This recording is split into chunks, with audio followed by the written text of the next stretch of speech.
Wildfires continue to burn across the inland Northwest tonight, forcing people from their homes and putting nearby businesses on edge. We do always are scared that the wind will change and it'll start blowing the fire towards us. Tonight, an update on the Sunset Fire near Athl and the Crescent Road fire northwest of Spokane. Rain is back in the forecast, and we're talking its chances of ruining the weekend. They're all very similar, and that's why we link them together. But first, more suspicious fires along the Centennial Trail. Tonight, investigators break down what they know so far.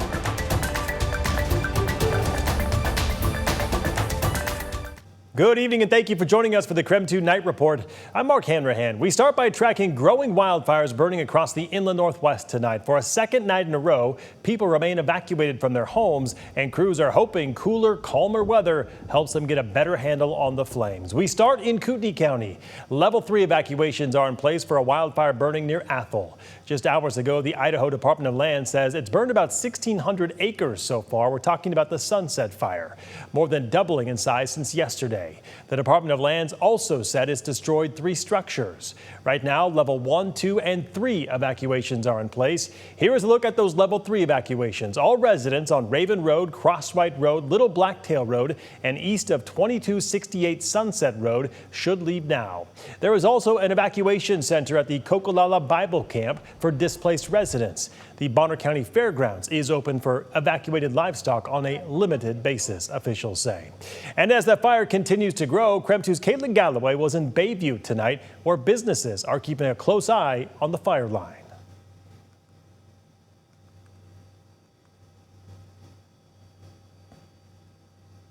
Having some issues with that story. We'll hopefully get it back and bring it to you if we do. In the meantime, we'll move on. Some good news for the Crescent Road fire burning across Spokane, Lincoln, and Stevens counties tonight. Today, fire officials confirming that forward progress has been stopped. However, level 2 and 3 evacuations remain in effect tonight. That fire has burned nearly 800 acres and is 0% contained. Officials say today's weather may play a big hand in getting the fire under control.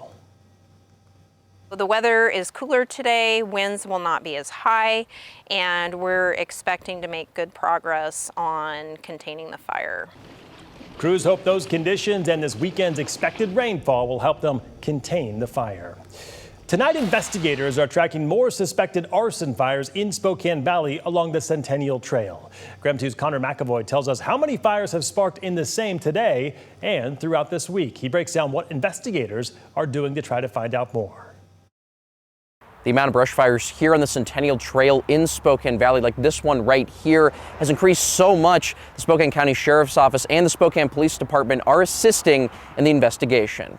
One after the other. We've been having a lot of fires on the Centennial Trail, all the way from the valley into the city of Spokane and beyond. Abraham Nisbet, a fire investigator with the Spokane Valley Fire Department, says there's a pattern with the recent string of suspicious fires, similar enough that he and other fire investigators believe they're linked. The timing, the distance, the location, they're all very similar, and that's why we link them together. He says the latest fires were set just after midnight, 5 small brush fires along the Centennial Trail near Evergreen Road in Carlisle.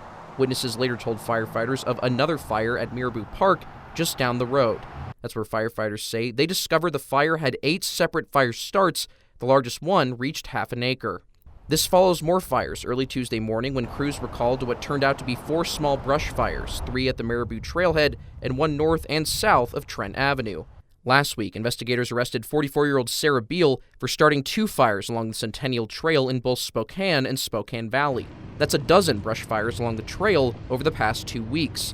But the fires didn't stop. Nisbet says the Sheriff's Office, Spokane Valley Fire, and the Police Department are meeting to go over the findings each agency has so far.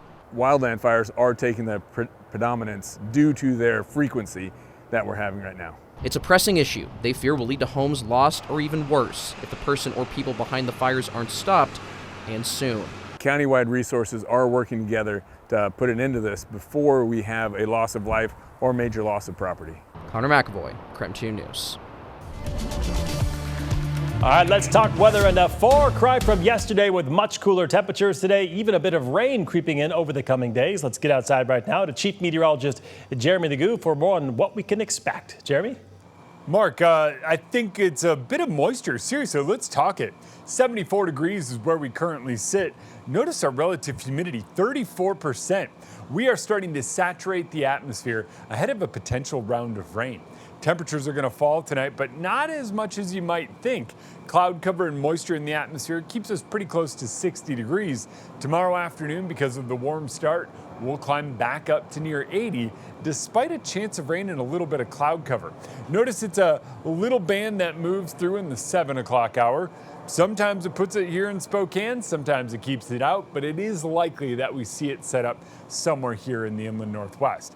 Mix of clouds and sun tomorrow afternoon, but by Saturday morning, we are waking up to another round of showers. Those move through, and I think not until we get to Saturday afternoon do we wind up finding ourselves on the dry side of things. Sunday, sunny and back to warm. Tomorrow, 80 despite a couple of stray showers early in the day. 75 degrees and morning rain on Saturday, 80 by Sunday. Sounds good. Jeremy will check back in with you later in the show. All right, don't go to bed just yet. Farmers across central and eastern Washington dealing with dwindling water supply, how melting glaciers are having a direct impact.